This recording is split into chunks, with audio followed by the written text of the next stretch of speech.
Jadi semua nabi dan semua rasul inti sari ajarannya adalah headless. Nah, headless itu ada dua. Ada headless dalam dimensi syariat, ada headless dalam dimensi hakikat.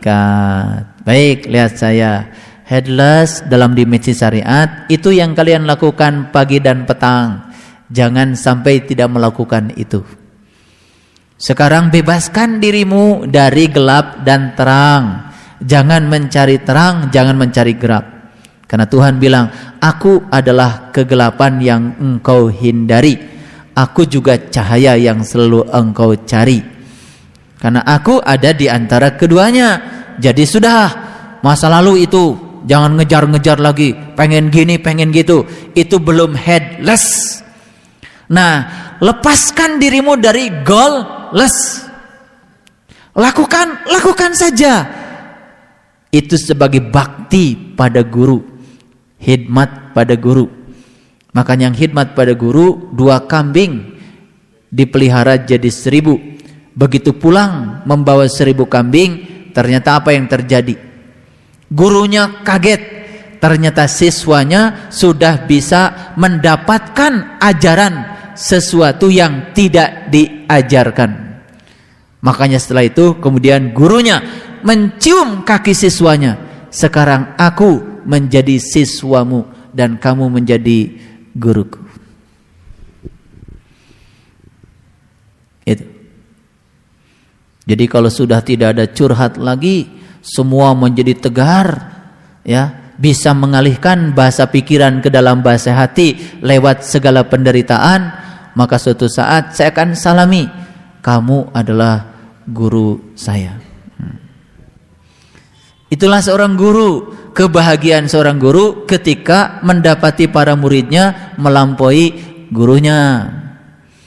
Itu kebahagiaan guru. Paham sekarang?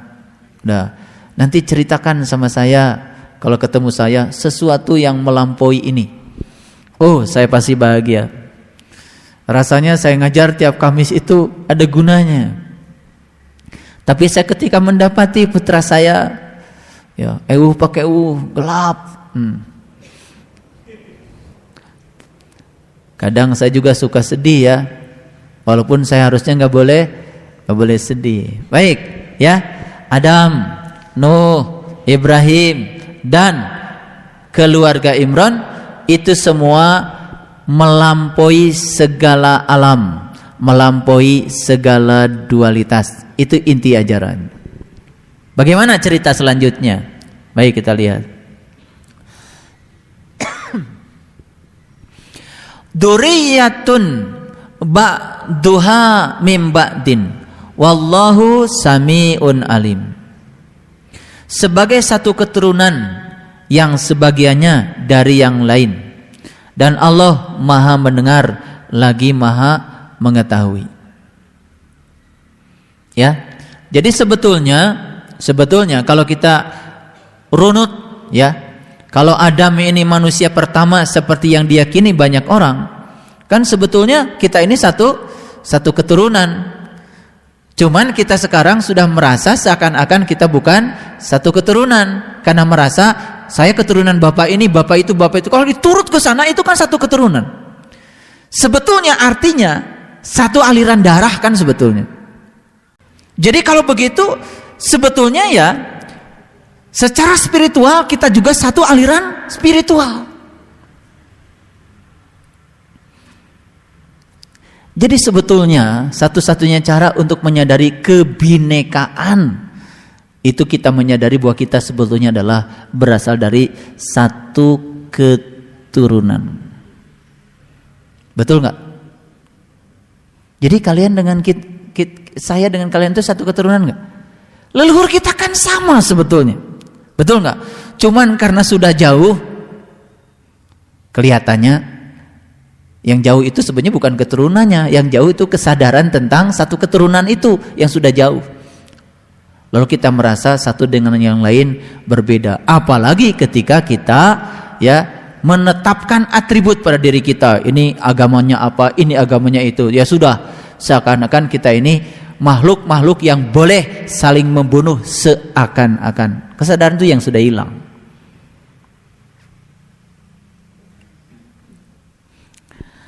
Ingatlah ketika istri Imran berkata, idqalatim ra'atu Imrana Rabbi inni nadartu laka ma fi batni muharrara fataqabbal minni innaka antas samiul alim. Ya Tuhanku, sesungguhnya aku menazarkan kepada Engkau anak yang dalam kandunganku menjadi hamba yang saleh dan berkhidmat. Karena itu terimalah nazar itu daripadaku. Sesungguhnya Engkau lah yang Maha mendengar lagi Maha mengetahui. Siapa ini?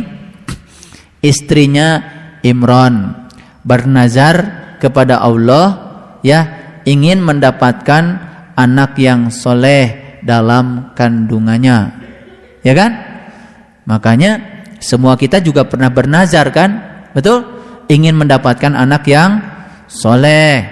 Makanya kalau hajatan tentang anak kita kan doanya semoga menjadi anak yang soleh dan solehah. Cuman kita nggak ngerti anak soleh itu kayak apa. Itu kan yang nggak ngerti. Lihat saya, kata Nabi, anak yang soleh itu anak yang bisa mendoakan ibu bapaknya. Gimana doa untuk ibu bapak? Robbik firli wali walidaya warhamhuma kama robbayani shaghira. Artinya, ya Allah Tuhanku, ampunilah aku dan kedua orang tuaku, sayangilah mereka seperti saat mereka menyayangi aku waktu aku kecil. Jadi siapa kalau gitu anak soleh? Anak soleh adalah anak yang sudah bisa menjalankan amal soleh. Apa itu amal soleh? Amal soleh kata Quran adalah cara untuk mengantarkan kita kepada Allah. Jadi siapa kalau gitu anak soleh? Anak soleh adalah anak yang sudah sampai kepada Allah, yang bahasa pikirannya sudah sampai ke dalam bahasa jiwanya. Itu anak yang soleh. Nah, bagaimana cara bakti anak soleh pada ibu bapaknya? Lihat saya, bukan mendoakan seperti itu saja. Karena apa? Masih ingat doa kemarin? Apa doa? Doa adalah pikiran, kata-kata, perbuatan yang selaras dengan apa yang menjadi isi rangkaian kata-kata kita yang kita mohonkan kepada Tuhan kita. Masih lupa lagi ya? Apa doa? Pikiran, kata-kata dan perbuatan yang selaras dengan isi rangkaian kata-kata yang kita mohonkan kepada Tuhan. Itu kan doa. Jadi cukup nggak kita Allahumma gfirli wali walidaya warhamhuma kama rabbayani shaghira? Cukup?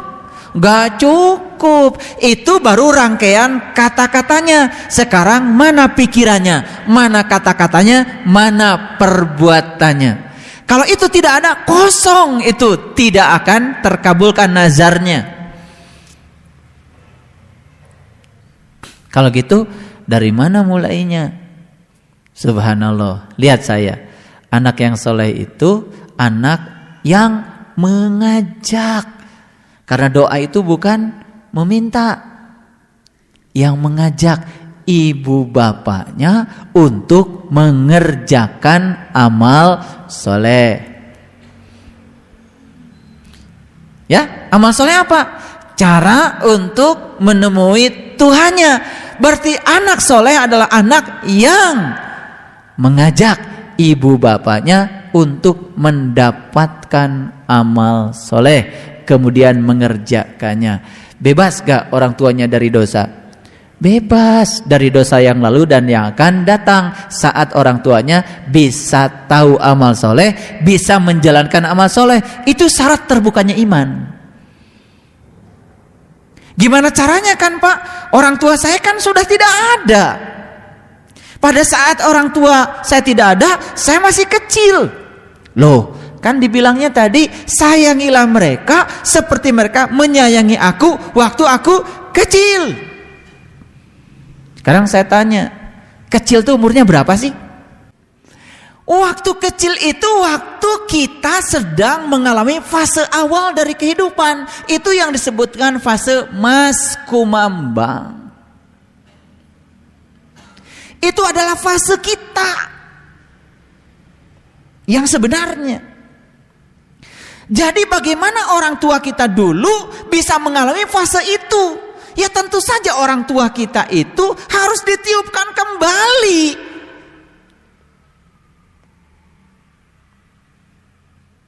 Sehingga mengalami fase itu kembali.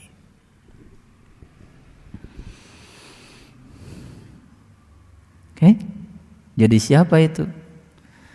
Mungkin jadi cucumu, mungkin jadi buyutmu. Saya sudah lihat itu. Saat dia terlahir, kita akan melakukan hal yang sama kepadanya seperti saat kita dulu lahir diperlakukan yang sama oleh beliau pada saat beliau, cuman kita kan pandangannya yang awam.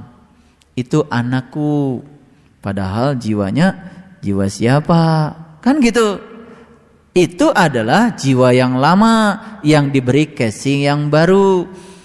Karena kamu dulu disekolahkan, tugasmu sekarang menyekolahkan. Makanya semua yang terlahir sebagai keturunanmu hari ini, itu adalah jiwa-jiwa yang pernah berutang budi padamu.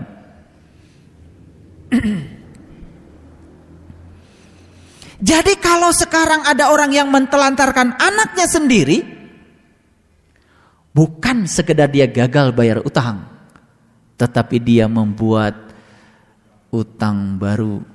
Karena dia tidak berhasil mengembalikan kasih sayang dia yang pernah diberikan padanya di masa sekarang. Kenapa ada kata-kata kecil? Karena saat kecil adalah saat di mana kita butuh pertolongan. Masa kecil adalah di mana kita butuh segala sesuatunya dari orang lain. Kebergantungan kita kepada orang lain di luar kita masih terlalu besar. Seiring dengan kehidupan, kebergantungan kita juga mulai menyurut. Apalagi ketika sudah tidak ada lagi tempat kita bergantung, jadilah diri kita sendiri. Adil nggak kalau gitu kehidupan? Masuk akal nggak kalau kehidupan seperti itu? Masuk akal. Sehingga tidak ada orang tua yang kemudian dimintai uang sama anaknya, uang lagi. Padahal dulu juga dia waktu minta uang sama orang tuanya, betul nggak? Jadi makanya tugasmu yang sebenarnya adalah menyampaikan keturunan-keturunan kita untuk bisa memahami kehidupan. Jadi kalau ada orang tua mentelantarkan anak, bukan sekedar gagal dia bayar utang, tetapi dia juga membuat utang baru. Coba lihat kalimat ini. Ketika istri Imran berkata, ya Tuhanku, sesungguhnya aku menazarkan kepada engkau anak yang dalam kandungmu menjadi hamba yang soleh dan berkhidmat. Berkhidmat itu apa?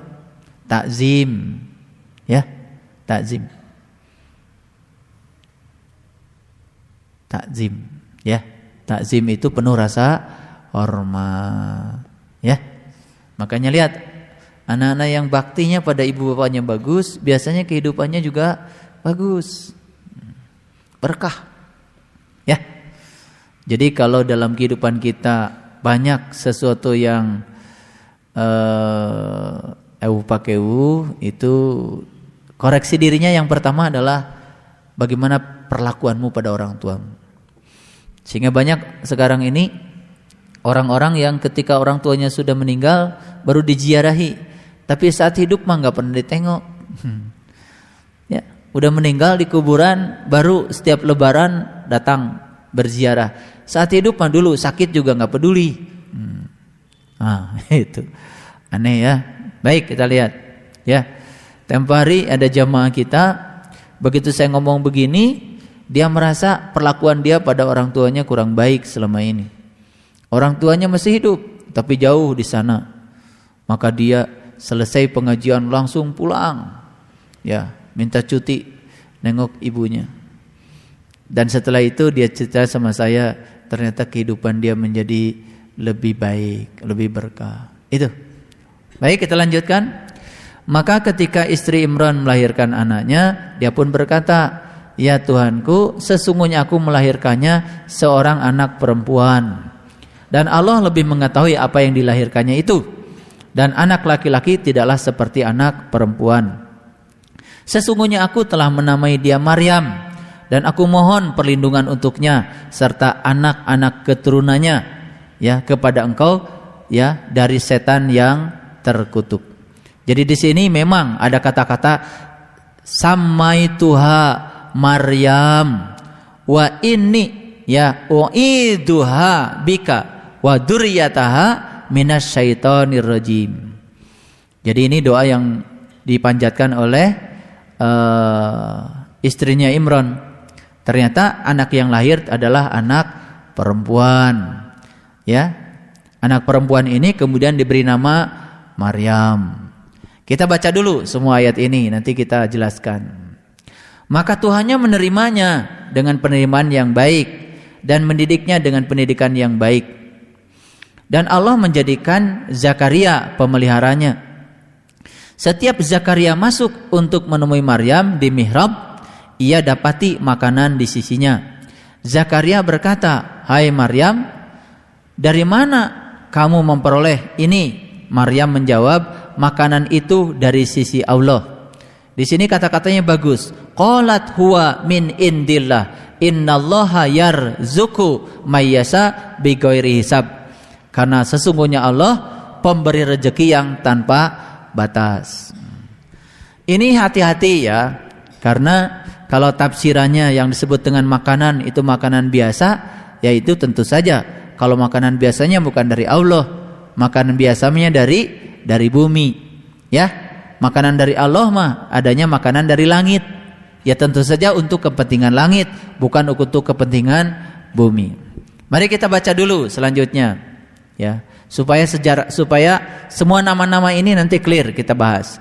Di sanalah Zakaria berdoa kepada Tuhannya seraya berkata, "Ya Tuhanku, berilah aku dari sisi Engkau seorang anak yang baik.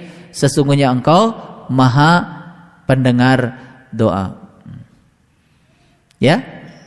Ini kalau dipahami Zakaria itu orang lain, Maryam juga orang lain, ya kita jadi sedang cerita sejarah. Tapi kalau semua ditujukan ke dalam diri kita, Imran kita, istri Imran kita, Maryam kita, Zakaria juga kita, ya, semua difokuskan ke dalam diri kita, baru kita akan mengerti. Kemudian malaikat memanggil Zakaria, panadathul malaikatu. Di sini kata-katanya Jibril, sebetulnya enggak. Kemudian malaikat memanggil Zakaria. Kalian sudah biasa mendengar kata malaikat. Sedang ia tengah berdiri melakukan salat di mihrab. Wa huwa qaimun yusalli fil mihrab. Dia sedang melakukan salat di mihrab. Sesungguhnya Allah menggembirakan kamu dengan kelahiran Yahya, yang membenarkan kalimat yang datang dari Allah, menjadi ikutan, ya, menahan diri, dan seorang nabi termasuk keturunan orang-orang yang saleh. Jadi sudah berapa nama nih yang muncul? Tadi kan yang pertama jelas Imran, kemudian punya istri namanya istri Imran, menghasilkan anak namanya Maryam, betul? Ya. Kemudian ada lagi di sini Zakaria yang memelihara Maryam. Ya, ternyata Zakaria itu punya anak. Ya, siapa anaknya? Yahya. So, Allah menggambarkan kamu dengan kelahiran Yahya yang membenarkan kalimat yang datang dari Allah. Teruskan dulu kalimatnya. Zakaria berkata, "Ya Tuhanku, bagaimana aku bisa mendapat anak sedang aku telah sangat tua dan Ku pun seorang yang mandul. Berfirman Allah, demikianlah Allah berbuat apa yang dikehendakinya. Oke, teruskan dulu. 41. Berkata Zakaria, berilah aku suatu tanda. Ya. Allah berfirman, tandanya bagimu, kamu tidak dapat berkata-kata dengan manusia selama 3 hari. 3 hari ya. Kecuali dengan isyarat. Dan sebutlah nama Tuhanmu sebanyak-banyaknya, serta bertasbihlah di waktu pagi dan petang. Perintahnya apa? Bertasbihlah kamu di waktu pagi dan petang. Perintahnya itu pagi dan petang. Makanya yang menyepelekan tasbih pagi dan petang, nah, nanti itu nggak punya anak, nggak lahir-lahir anaknya. Yahyanya nggak lahir-lahir. Yahya itu bahasa Arab. Yahya itu artinya hidup. Ya, jadi bisa melahirkan hidup yang lebih hidup. Itu kan ada orang yang di dunia ini kelihatan hidup padahal sebenarnya mati. Bahasanya pun kalau yang gini jelas, pasti bahasa pikiran. Keras memang, ya, gampang menyerang, gampang nangis, kadang-kadang gampang bahagia, gampang menghujat, gampang tertawa. Tuh. Yang kayak gitu banyak, ya. Kenapa? Karena dia belum menemukan hidup. Makanya Nabi Isa itu salah satu mujizatnya adalah menghidupkan yang mati. Siapa yang mati? Yang mati kan di dalam diri kita adanya dulu. Diri sejati kita mati. Ketika mati, dia tidak pernah bisa memberikan kontribusi pada pikiran, pada tubuh. Mati. Beda dengan orang yang sudah tubuh dan pikirannya itu dicahayakan oleh cahaya jiwa. Beda. Kualitas hidupnya beda dengan orang yang hidupnya hanya dengan tubuh dan pikirannya. Kenapa? Karena jiwanya masih mati. Yahya dalam dirinya belum lahir. Sebelum saya lanjutkan, Zakaria, Yahyanya sudah lahir belum? Jawab sendiri-sendiri ya. Zakaria masa melahirkan Yahya?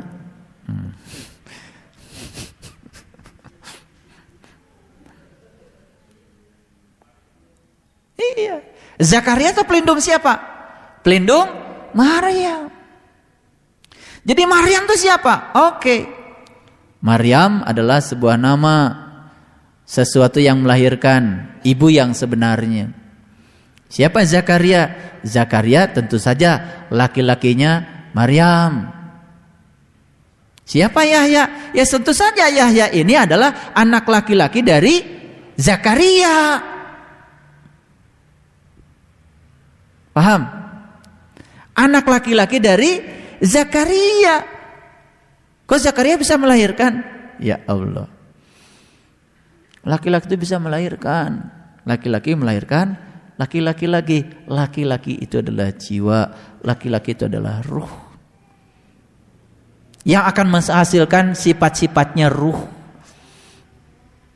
Nah, itu yang kemudian nanti saya hubungkan, itu yang jadi juru selamat. Baik, kita baca dulu.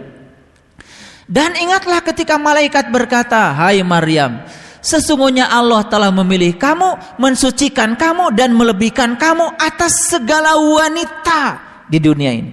Di sini kata-katanya ala nisa'il alamin. Berat ya? Berat ya? Berat. Lanjutkan dulu.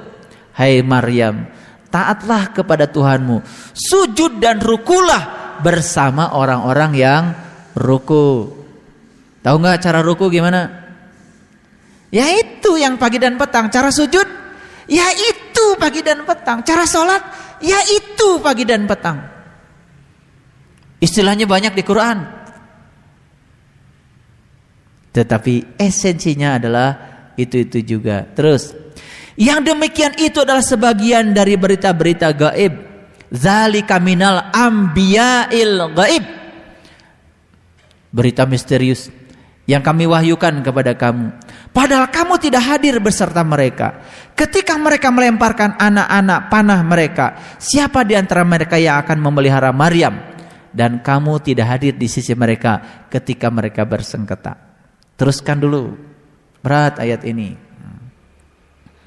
Ingatlah ketika malaikat berkata, hai Maryam, sesungguhnya Allah menggembirakan kamu dengan kalimat daripadanya, namanya Al-Masih Isa putra Maryam. Jadi di sini memang ada kata-kata Isa bin Maryam. Ada kata-kata Al-Masih Isa bin Maryam. Jadi kata-kata Al-Masih Isa putra Maryam itu asli bahasa Quran.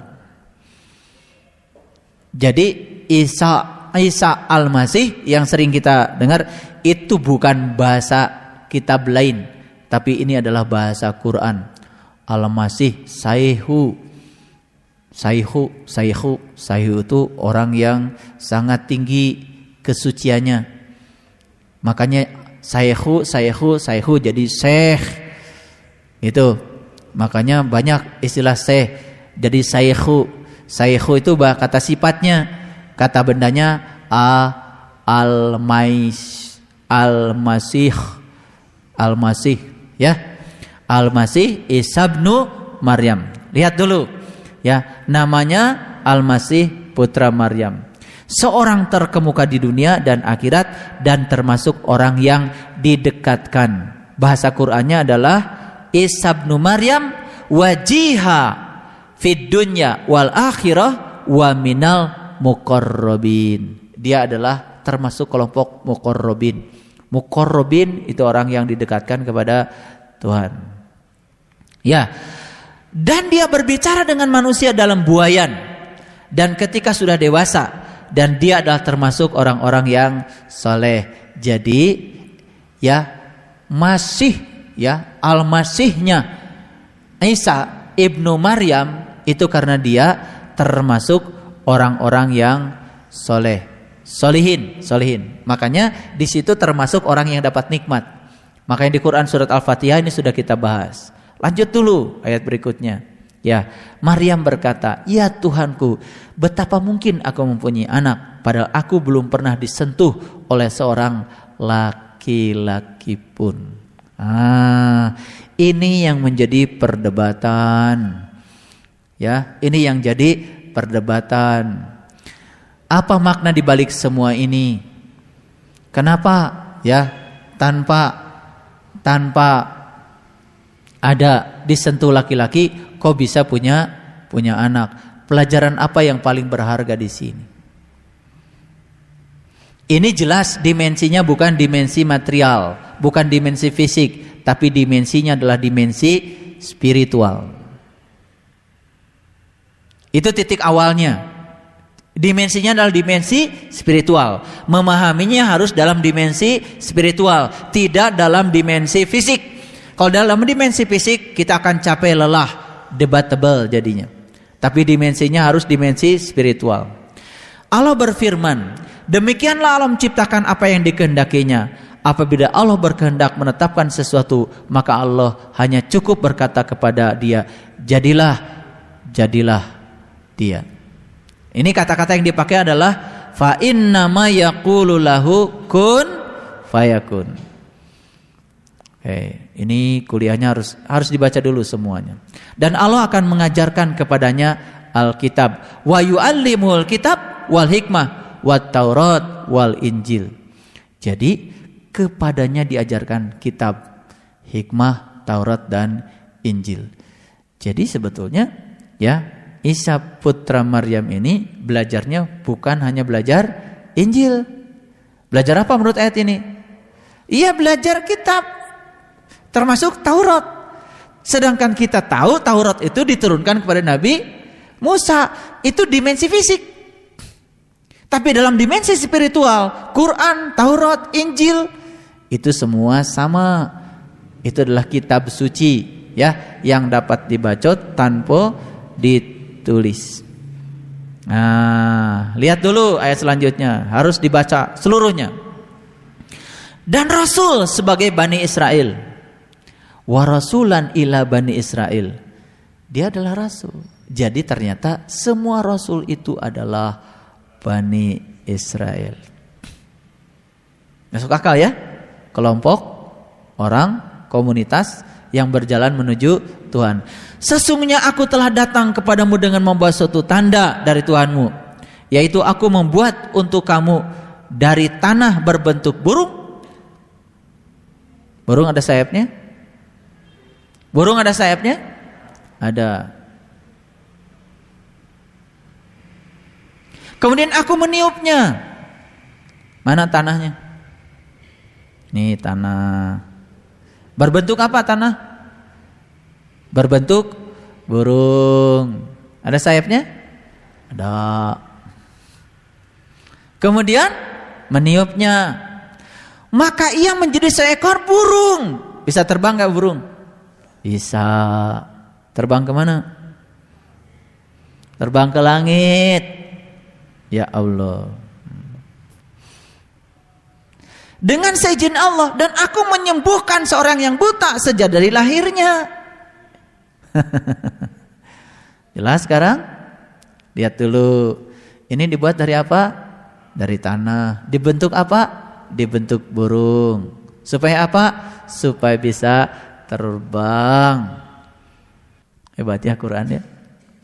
Tapi selama ini kan bacanya sepotong-sepotong ya. Betul nggak? Lanjut dulu, makanya baca dulu semuanya. Saya nanti akan berikan. Dan dan sebagai rasul, ya, dari Bani Israel. Sesungguhnya aku telah datang kepadamu dengan bawa suatu tanda dari Tuhanmu, yaitu aku membuat untuk kamu dari tanah berbentuk burung. Kemudian aku meniupnya. Yes. Lihat dulu saya. Setelah berbentuk burung, baru meniupnya. Niup dulu, jadi burung dulu. Jadi burung dulu, baru meniupnya. Oke? Setelah meniupnya jadi apa? Menjadi seekor burung. Apa? Terbang. Meninggalkan apa? Meninggalkan alam keramaian ini, menuju alam yang damai, puncak kesadaran yang tertinggi pada diri setiap manusia. Betul nggak? Saat menuju sana kita merasakan sebuah kedamaian yang luar biasa. Manusia punya sayap nggak?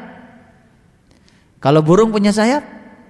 Nah, itulah bahasa awamnya, burung punya sayap, manusia nggak punya sayap. Padahal yang punya sayap itu adalah manusia. Kalau burung punya sayap, hanya terbang dari pohon ke pohon. Di alam yang sama, manusia bisa menembus sempadan langit.